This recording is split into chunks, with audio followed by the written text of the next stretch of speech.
2-1. Part 2 of the Punters Show, just a bit of a spruik. We'll just start off with it. Roast beef profiles, man of the match from the weekend. Right back into it. Everyone's products are up and running. Obviously, your stuff is there with, as it always has been, plus the $20 service. Mounting arm, seeing him like baseballs. Seeing him like baseballs, yeah. Hitting them out of the park. I'm still enjoying the parades. Have been holding up well for. It has been really. It's been really. It has been a really. I wish I'd been punting as well as I've been tipping, and of course, whoever does that. Yeah. And playing the tournaments as well as you're doing that as well. Yeah, too. I was in front of the tournament. I was home. Well, you sort of think, I'll back this winner, I'll do this, I'll finish with Nord. 5 rebounds, done 660, fucking blackout. Bloody filthy top bet on believe me, I hate the tournaments. I love the tournaments. No, they're fucking grouse. But I was getting in a great position to get to 88,000, and then I changed my thought pattern. Now, how can I just chip away to just take a little, and Helford River. I just couldn't find the line. I was only, anyway, big. I didn't feel it. Hey, you know what next stop is?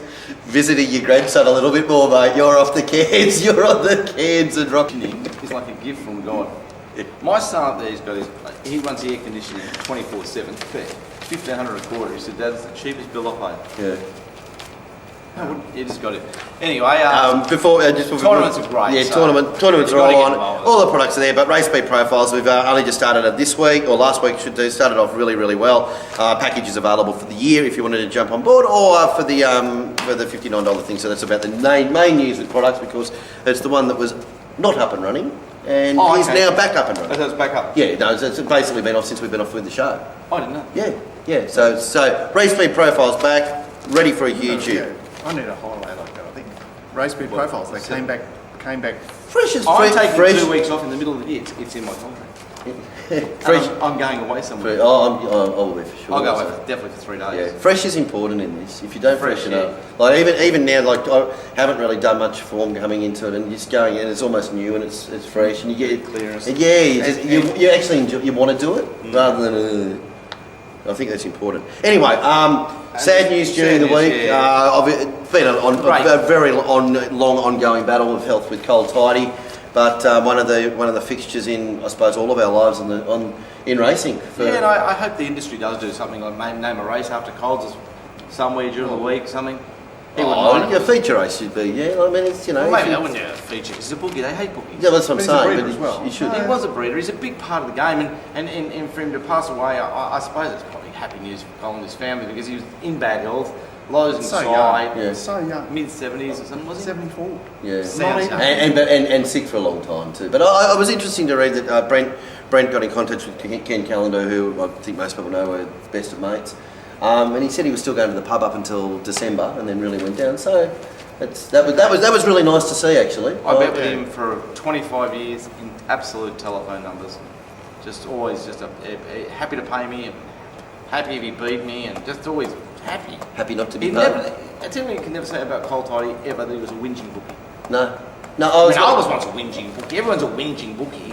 Cole was never a whinging bookie. And I think socially, when you're out with Cole, you never didn't have a good time.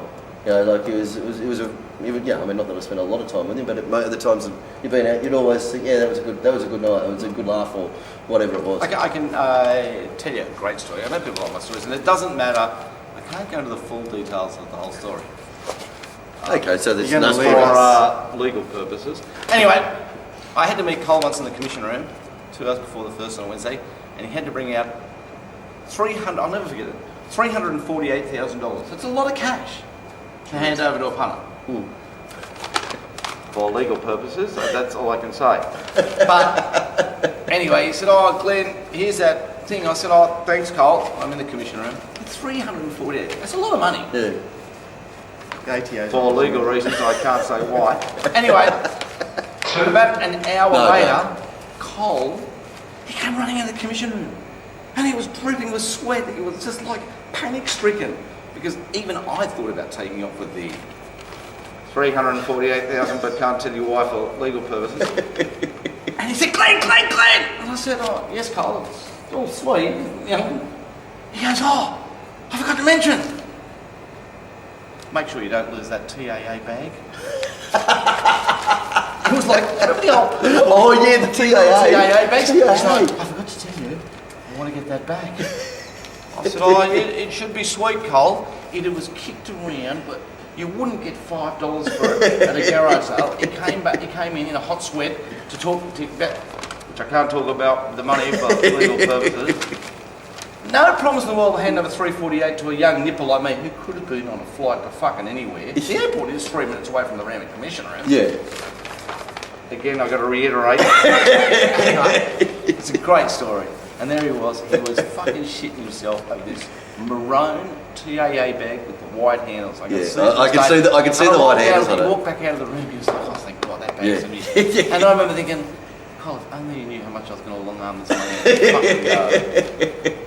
It's a great story. You've been sitting there sweating thinking, geez, you good bloke, I couldn't do it. You're like, geez, I'm going to. It wasn't my money. Yeah. And I can't say whose. But I kept thinking, yeah, I should. He came in, it's like he called me on. Yeah. Oh, the TAA bag. Fuck, it was funny. And his lovely wife Helen and son Robert, who I don't know very well, but everything I hear about Robert I really like because he sounds a player. And I dig a person who plays. It doesn't matter if you've got nothing, but if you play, you play. Yeah. And they probably got that TAA bag in the garage under 18 boxes. Yeah, well, I'm telling you. Check the TAA bag. Check inside, there's something in that TAA bag. It's a great story. Anyway, well, yeah, sad news, but another person who's given their life to racing. I think that's what you'd say. Whatever he lived his life who he was. Yep. He dragged on a bunga. Yep. He loved to have a drink with his mates. He'd fucking betcha. Yep. What do you want to do? I'll bet. Yep. You beat me. I mean, and to live your life like so purely, in a way, it's a pure way to live. You live who you are. Yeah, exactly. Anyway, Happy about that. Yeah, Cole. Good guy. Luke is our first email for the to be read out in part 2. Welcome back, guys. Great to see your views return to our screens. His views will work. Not like that, I don't think. Only Luke's a very good emailer, and he has actually sent an email in. Can we get more emails, not tweets, please? The tweets are tweeting away. And it says get more in depth. Oh, happy New Year to Teeny too, wherever she is. Firstly, maybe one for Mark. More often than not, I'm finding betting around desperately unlucky runners, e.g. being disappointed for a run and making ground very late when clear despite having momentum halted or going to the line under a stranglehold to avoid getting onto heels. In bunch finishes at their next start is, if suited, a great play. Thoughts? Great thought, isn't it? Yeah, sorry, go. Well, he's betting around them. Yep. So he's saying that the market's overreacting to their desperately unlucky. I think there's an organisation called Humbleton who practices that theory. Yeah, but I think you could possibly get in early. I thought Yes. there's, a little bit of cream there for you before Humbleton just comes in and takes it all. No, but I think they use that theory, and it is a classic overreaction, isn't it? People see a horse going to the line hard hill and think it's got another 6 lengths in it. It's probably got another 6 centimetres in it. Right, now on this point, I didn't get to talk about a horse in part 1, which is another cocktail, who I was surprised to see run around on Saturday, given Waller is such a, track-heavy, scratch man. What's his go? Because it was the desperately unlucky. Actually, I've got to say the Glenstar early. Now that's what was run 3 in Australia. Yeah, obviously hyped off the first I think we had run. third or second. No, your comment was this is a fucking miss. No, it was Imposter. That was his Imposter, and then the third horse, his third pick was Cawthon's Power, bigger Imposter. But Glen at its third start has already labelled it an Imposter. There you go. Yeah, it does seem to have the stink of slung, doesn't it? It'll be. What about Cawthon's Power at the $19.50 on the fair late? Like 19.5. I mean, it ran the race at a 7-1 chance. Yeah. There it is. No, that's reassuring when you see those horses. You go, this is a 7-1 chance. It's 14-1 or 20-1 or whatever, and then it runs the race like it's 7-1 chance. It's very reassuring. Exactly. There's still something left for us. Like many, I've liked Defcon from day dot. Hard not to like a horse after a trial like it did when then witnessing what the stablemate achieved thereafter, that stablemate being Capitalist. My thoughts from the weekend, considering the circumstances are that he has big upside, and with any improvement he's going to be balls deep in anything he contests. I think we went that way earlier. Yeah, I think we agree. Luke's email here. Yep. I think it's going to be balls deep too. Also, like to mention. I'm telling you one thing: we need the tracks to stay dry, which I think they will. Also, like to mention how bloody excited I am for the Eskimo Prince this weekend. I all but declared press statement if he returns a run like he's run to the Rose, but then thought, when his main aim is Randwick Guineas Doncaster, is he going to be wound up enough by design? Would the Hobart Hill first up be a better setup for him? Then Red, he's unlikely, take him out, and how do you like this, line up this brute prior to Dubai with the likes of Japanesmi, counter-attack, or even a lower rated Lieutenant after a stable change? Then there's the unknown of how good... Reassessed here at Canterbury Park. We're on a soft 5 here, a soft 5 this afternoon. Right on top of it, Darren. Well done. Then there's the unknown of how good a horse like Wolf Crow will end up being. Sure, the lads will talk about this in depth come Friday. Can't wait. Well, we have got the races coming out, but I think the big talking point so far about the race on Saturday is Melbourne are going half an hour, and we actually have a Sydney and Melbourne race set to clash on Saturday. Race 4 and race 3 in Sydney and Melbourne are at the same time. Well, Melbourne racing, they've always been pigs. What's going on?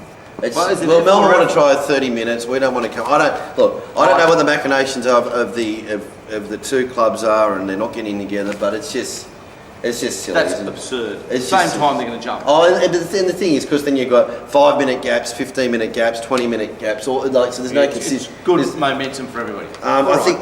I think Melbourne have also thought, we don't care about Sydney anymore. Who's bet on those 7 horse races? Well, the thing is, it's become a toxic relationship. How many Sydney punters do you hear, I only bet in Melbourne? You ever hear any Melbourne punters say, I only bet in Sydney? You never hear that. No. Well, Darren. Also, Potter, he said, how's everyone Grading first up at fresh? If Glenn is fired up, please Please edit edit as sparingly as possible. So we've got to not edit as much, and I'm going to be a bit... Michael, and then Michael adds some clarity to what we were saying. Now the post ministers have been introduced, fix this, it's your brief. I think that racing is struggling enough as it is for relevance. Well, we're the only site, or the only thing that is not contaminated by Volandes and Racing New South Wales. Yeah. Like, In New South Wales, RaceNet's yeah. my favourite site, but it's just got so politically correct, it's just terrifying. Yeah. But it's been And finding one journalist that writes one thing about anything that's a little bit... No, it doesn't happen. We know that. And whilst we're fighting for relevance, Well- we shouldn't be fighting. New South Wales and Victoria shouldn't be fighting, because if that's the case, last person out, flick the lights off, please. Sure. If they haven't already been turned off. They might have been turned off, Del. Yeah, that's it. Not everybody can afford 1,500 air conditioned bills. Based like... Scotty said, anyone know the reason behind J-Mac not being on the Stonen horse today, being on the Stonen horse today and painted fire tails? Because jockeys for Wednesday are organised before Saturday. Yes. So, Right, so the fact that Painted Firetail. Painted Firetail missed the run on Saturday The last 2 races cancelled. and turns up here today on Wednesday. There it is. yeah, that's Yeah, that was an exactly. easy one to explain. Yeah, J-Mac was already booked. Shane, in reference to the show returning, my life can resume to normality. Oh, that's good. That's good on you, Shane. So I'm glad I make it all feel a bit more normal. I think we all do, in our own little way. It's quite funny not having the politically correct barometer over there, because he'd be horrified, I reckon. I'm just thinking back to what you've actually Matt? said. Yeah, what you've actually said. And I'm saying, yeah, it's good as gold, no worries. He'd be going, you can't, no, you can't. What have I said?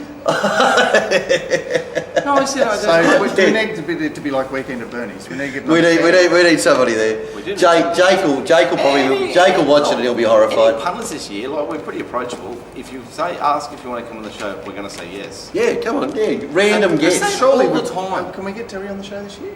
Absolutely. Terry Griffin, why not? Shouldn't he be one of our early guests? Yeah, absolutely. I think that's Terry the give us a Copper. great insight into, different parts of the industry. He's been a racing New South Wales steward for 20 years, and now he's a Dr. Nick now. I suppose he won't get as much Dr. Nick guys, that's fair enough, that's stupid. But we can get the dirt on all the stewards. Yeah. What about James has said, why not fight over turnover stupid to be... Yeah, exactly. He makes the point that rather than fighting race clubs fighting themselves, why not fight on the turnover battle and all of that sort of So stuff? you missed that yesterday, that there was an 11 horse field that became three unraced Oh, we're runners. getting closer, aren't we? That's our hope for the year. Like there was a If we have the one horse race and it's instantly on Twittergram, everyone heads to that meeting, we bring cakes and I'll even bar the races to punt that day. We just go there for the one horse race. Wherever it and we is. get like 100 people down there. Full round through on the hillside Maybe. today, and the gates are back in the first footman, missed it on the inside. All right, well, what we'll do, while Sandown's on, we'll just take a break. Got a couple of tweets to go, and John Ward will be with us for part 3. Are up there really too. Rushmore second out.